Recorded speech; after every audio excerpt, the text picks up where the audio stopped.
Car में blast करके दिल्ली को दहलाने वाला आतंकी डॉक्टर उमर 10 दिनों तक हरियाणा के नूह में रुका था।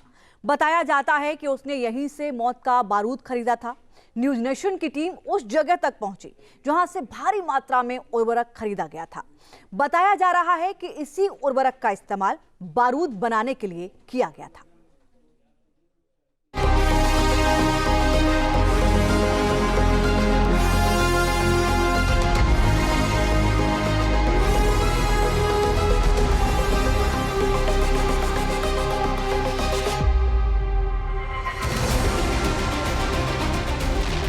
10 नवंबर की शाम 6:51 पर दिल्ली में लाल किले के पास एक कार में जोरदार ब्लास्ट हुआ।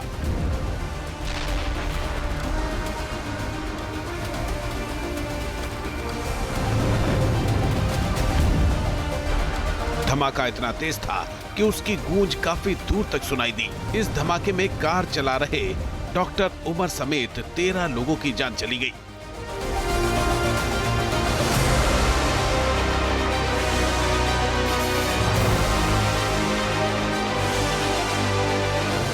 ब्लास्ट के बाद सवाल उठे कि दिल्ली को दहलाने वाला बारूद कहां से आया। जांच हुई तो शक के घेरे में नूह के कई खाद्य विक्रेता आ गए।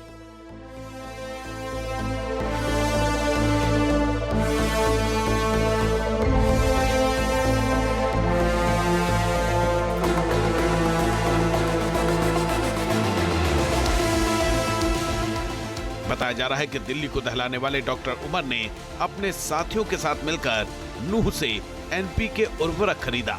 कहा जा रहा है कि इसी की मदद से मौत का सामान तैयार किया गया। जांच में नूह का नाम सामने आते ही एजेंसियां एक्टिव हो गई। अब हरियाणा पुलिस की crime investigation agency, Rajasthan police, Jammu Kashmir police के साथ साथ एनआईए जांच को आगे बढ़ा रही है। दिल्ली ब्लास्ट की साजिश का एपिसेंटर हरियाणा का नूह माना जा रहा है, क्योंकि तबाही का सामान यहीं से खरीदा गया था।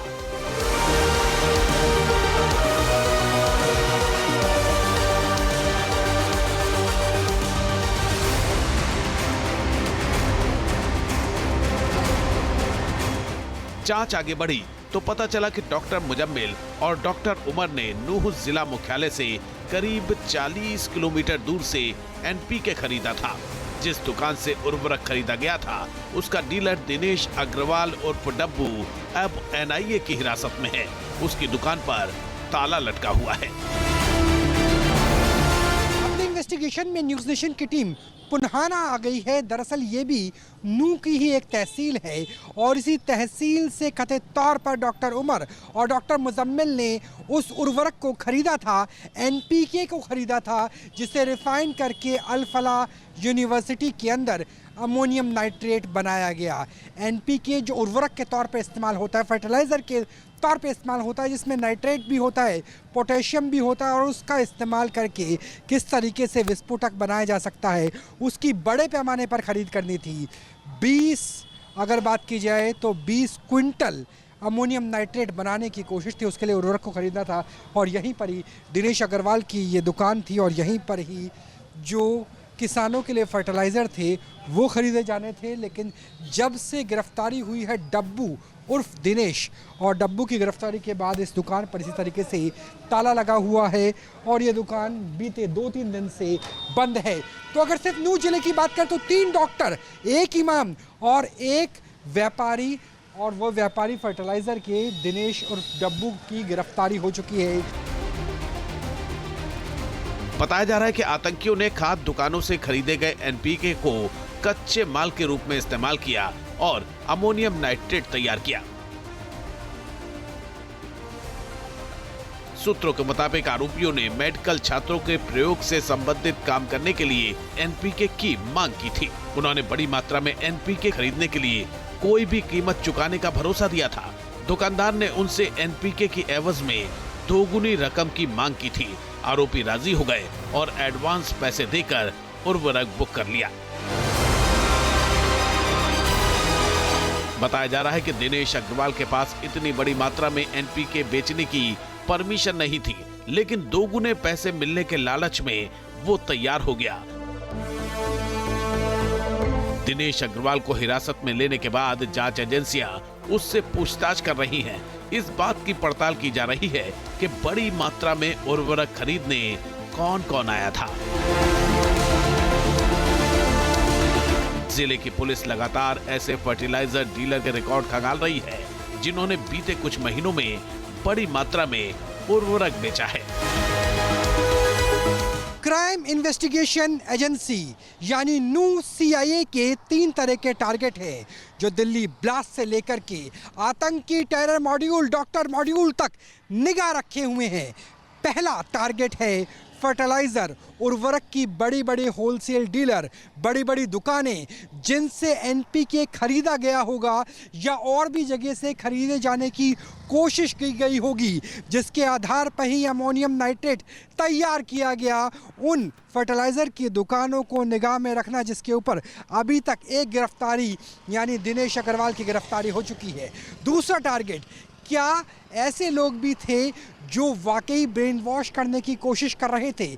इमाम इश्तियाक की भी गिरफ्तारी हो चुकी है। इमाम इश्तियाक वही इमाम है जो अल सफ़ा यूनिवर्सिटी के पास में जाकर के जो मस्जिद था वहीं पर ही नमाज अता करवाया करता था। और तीसरा टारगेट वो डॉक्टर्स हैं जिनमें से 3 डॉक्टर्स की गिरफ्तारी नू जिले से हो चुकी है जो अल सफ़ा यूनिवर्सिटी में पढ़ते थे या फिर वहाँ काम करते थे, इंटर्नशिप करते थे।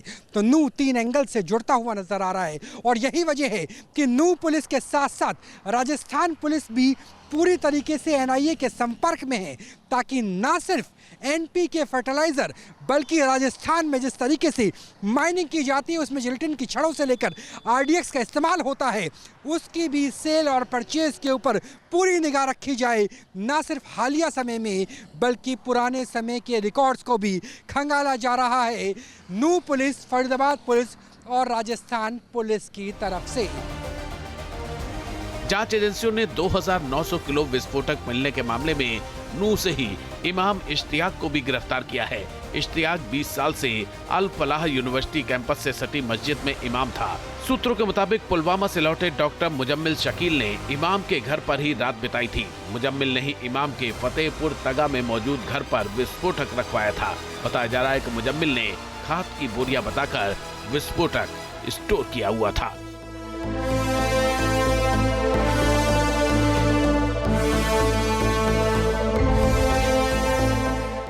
अब तक नूह जिले से 3 डॉक्टर गिरफ्तार किए जा चुके हैं, जिनमें से एक चीन से पढ़ाई करने के बाद अल फलाह विश्वविद्यालय में इंटर्न के रूप में काम करता था, जबकि 2 डॉक्टरों ने इसी विश्वविद्यालय से MBBS की डिग्री हासिल की है। दिल्ली को दहलाने वाला डॉक्टर उमर इन तीनों में से किसी का सीनियर था तो किसी का टीचर। फरीदाबाद से क्राइम इन्वेस्टिगेशन की टीम पहुंचती है डॉक्टर मुस्तकिम के घर पर रात के समय। पूरा परिवार यहीं पर ही होता है और उसे लेकर जाया जाता है पहले फरीदाबाद, और अब कथित तौर पर संभावना ये है कि नेशनल इन्वेस्टिगेशन एजेंसी यानी NIA पूछताछ कर रही है राजधानी दिल्ली में। एक खास बात यह भी है कि मुस्तकिम का कनेक्शन यानी पूरे डॉक्टर मॉड्यूल का कनेक्शन अब चीन से भी जुड़ता हुआ नजर आ रहा है, क्योंकि डॉक्टर मुस्तकिम ने अपनी MBBS 2019 से लेकर 2024 तक चाइना से की थी और चाइना में पूरी पढ़ाई करने के बाद अल फलाह यूनिवर्सिटी गए फरीदाबाद में और वहाँ जाकर के इंटर्नशिप की। और इसके सीनियर ही वो लोग थे जो दिल्ली के कथित ब्लास्ट और डॉक्टर मॉड्यूल के पूरे मैनिफेस्ट करते हुए नजर आते हैं। पुलिस सूत्रों के मुताबिक डॉक्टर उमर 9 नवंबर की रात नूह के फिरोजपुर झिरका में पहुंचा था। इसका CCTV वीडियो भी सामने आ चुका है, जिसमें डॉक्टर उमर की I-20 गाड़ी फिरोजपुर झिरका टोल प्लाजा से गुजरते हुए दिख रही है। गाड़ी को फरीदाबाद झिरका के एक ढाबे पर रोका भी गया था। शक तो ये भी है कि नूह से ही उसने गाड़ी में विस्फोटक रखे थे। जांच एजेंसियों को संदेह है कि आरोपियों ने बड़े हमलों को अंजाम देने की योजना बनाई थी। आतंक के इस डॉक्टर मॉड्यूल में कुछ और लोग भी शामिल हो सकते हैं। अब इन्हीं आस्तीन के सांपों को कानून के शिकंजे में कसने की तैयारी है, जो अपने ही देश को दहलाने की साजिश रचते हैं। इस बार आतंकी जड़ों पर चोट करने की तैयारी की जा रही है, ताकि ऐसा कोई टेरर मॉड्यूल फिर से खड़ा ना हो सके, फिर से कोई देश को दहलाने के बारे में सोच भी ना सके। Team news nation.